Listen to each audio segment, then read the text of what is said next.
Myrtle Beach, South Carolina, Daniel Allison, the average dude, along with my co-host and partner in crime, Freddie Blanton. It looks like the sun is shining at the beach. Man, hey, it's bright. Yesterday it wasn't shining like it is today, but it is nice and bright. But hey, happy to be with y'all live from Myrtle Beach, getting our minds right because it's important, man. 290 plus days in a row. Get your mind right to start the day. What you think, Fred? I'm worried about you getting sunburned today. Your body don't see this type of sunlight. Hey. Usually you have long pants, a suit, jacket, a hat when you're walking around downtown. What are you gonna do? Hey, I've got some footage, and I'm going to let our fantastic passengers and Freddie tell me if I should post this today or not. We got Russ Hammond in the comments. Good morning, Russ. He's been here 289 of the 290 days. Come on. And Paul Pappy right near the beach, baby. Hey, Paul, come see me down here in North Myrtle, Garden City. Actually, I keep saying North Myrtle, but we're in Garden City. They scared me yesterday, Fred Blanton. How? My brother is down here, and I went upstairs up here, get me a drink, go back down to the pool. Buongiorno! I'm going to work on that while I'm here, Joe.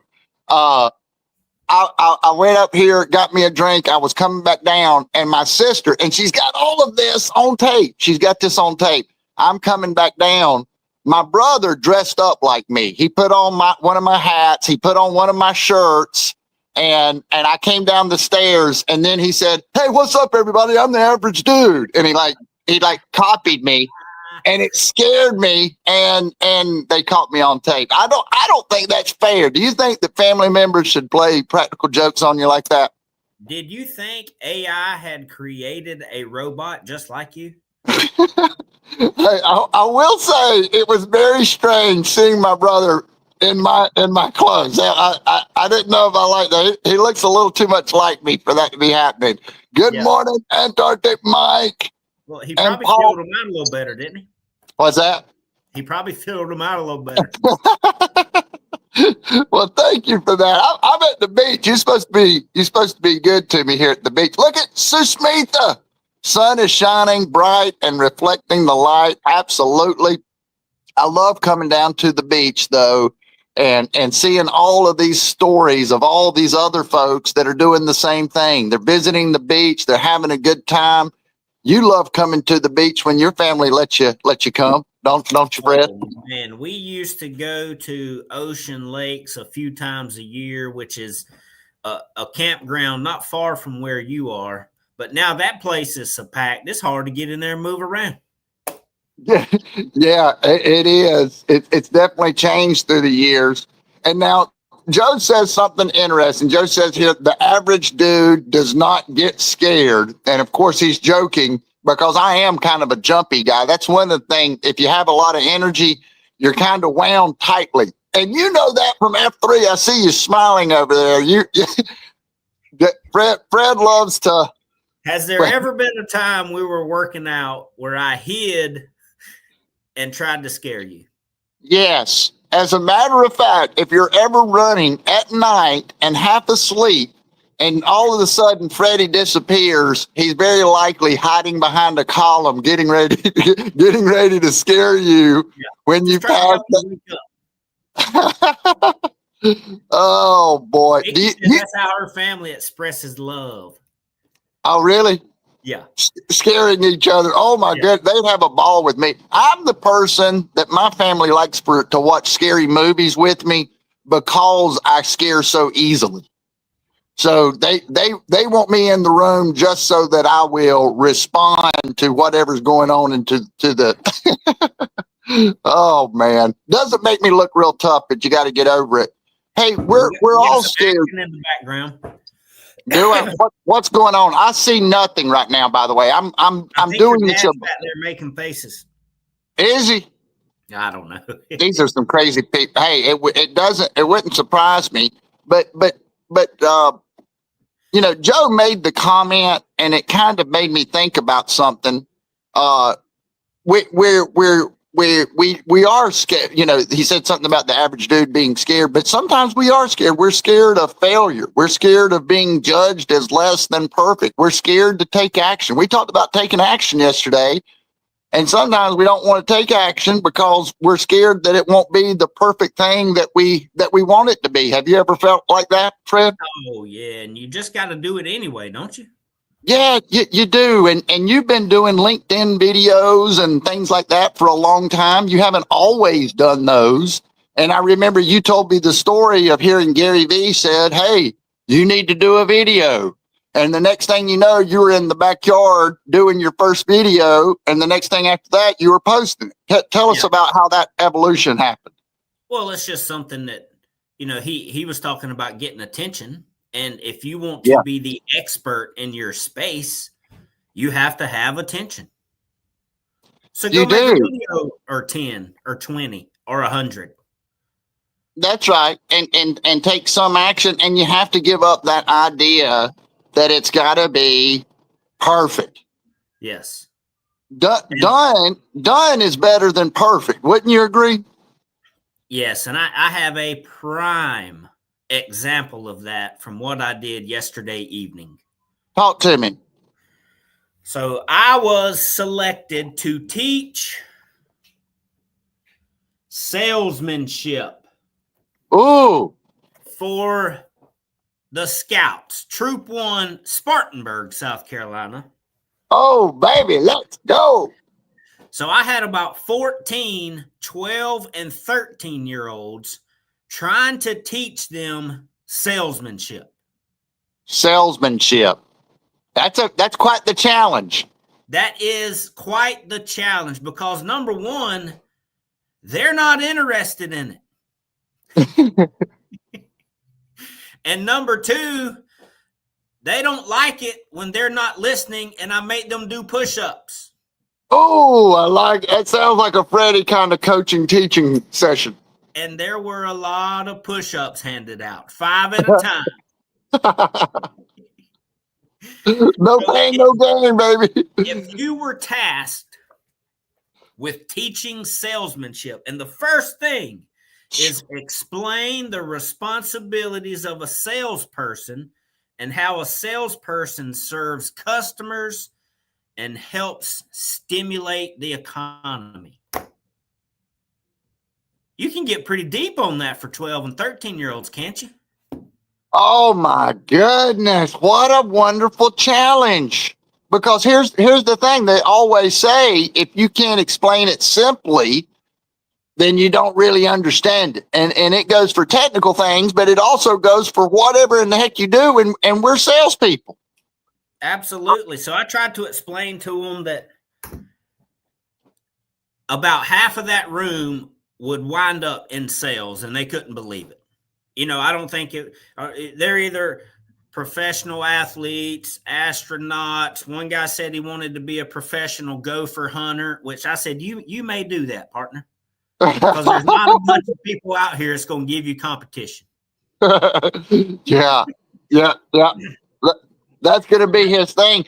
And hey, and what I would say is that 100% of them will be in some form of sales, you know, and because whatever it is that they enjoy, maybe it is gopher hunting, but now he's going to have to sell everybody else on his passion, enthusiasm, and desire to help others become great hunters. Yeah. Right. So I went through the archives in my mind of this show. Yeah. To try to go over certain things with them about how you present something, how you listen, reflective listening, communication, all the stuff that we had talked about on First Sip. I love it. I love it. And it's human being things. These are the types of things you learn to be a good salesperson. What we're really training for is life. Yes. We've talked about customer service people, and sales works both ways. What we're trying to do is influence people and influence other human beings so that life flows more smoothly, ultimately, right? Sometimes it's moving goods and services. Sometimes it's moving them to your way of thinking or seeing things in a new way or keeping things calm, cool, and collected. It's working with and being a great human being. And when I think about that and great human beings and great working together is something that's been on my mind. We're down here at the beach. We've got a lot of different personalities. We all love each other, but we're all different people. And this thing has a handful of thermostats, right? Hot and cold. And I Swanee, and if Jenny Winnie comes on here later, she's one of the ones that's on team cold. And she wants it freezing. Well, it's supposed to be freezing at the beach. It's absolutely freezing.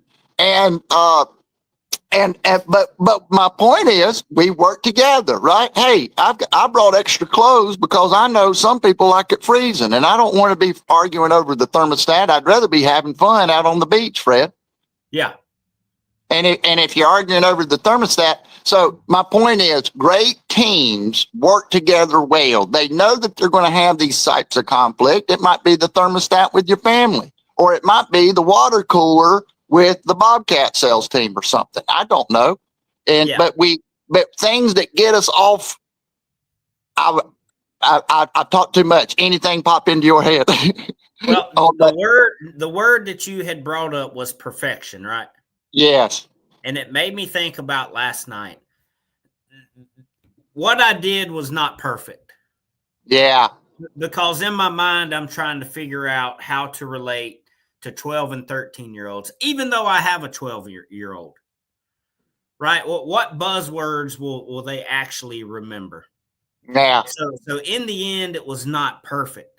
But before we left, I asked a few questions, and I would move around, sit down, try to just keep everybody engaged.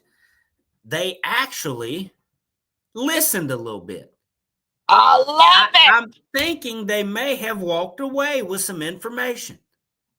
Well, it's because you did things the right way. You were thinking about your audience. How many times have we walked in and maybe it was because of the extreme situation. It wasn't just a room of salespeople. You've got 12 and 13-year-olds. That's a very specific group. You know that from your own experience. So you had to think very intentionally, who am I talking to? What is it that in their lives that they are going to want to hear? Yeah, and we broke out in chant several times. Broke down in chants?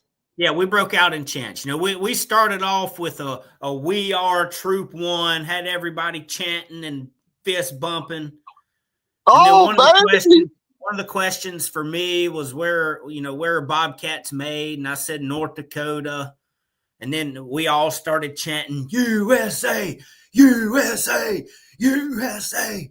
I love this. This is a great. I mean, without being there, and I'm sorry about the sun, y'all, but I'm so glad we're getting our minds right from the beach. But hey, yeah, are y'all in there? Are you in there? Hello. Hey, 290 days in a row, and it's not going to end. But I love this conversation. I love the fact that they loved it. I would have loved to have been in there. Who wouldn't love that room? We're talking about energy. We're talking about learning things.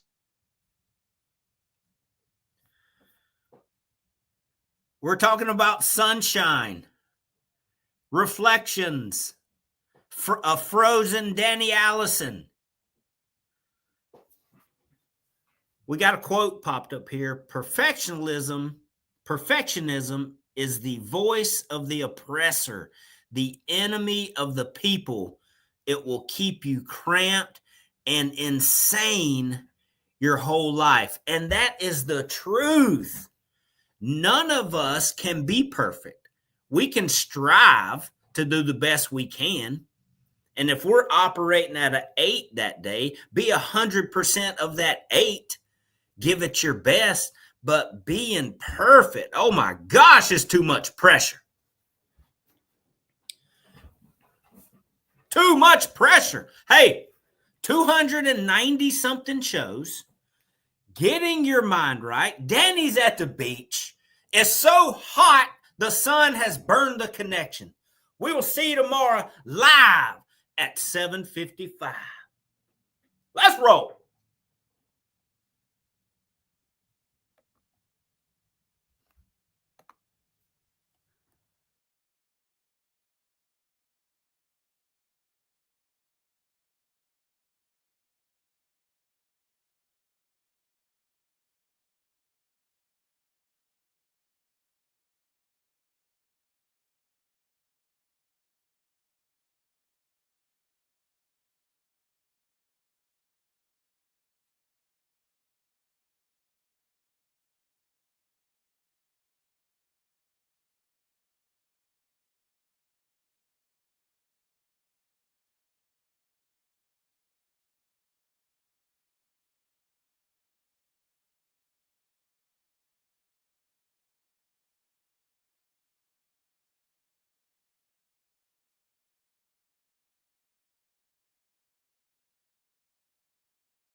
Saturday is terrible. Exactly.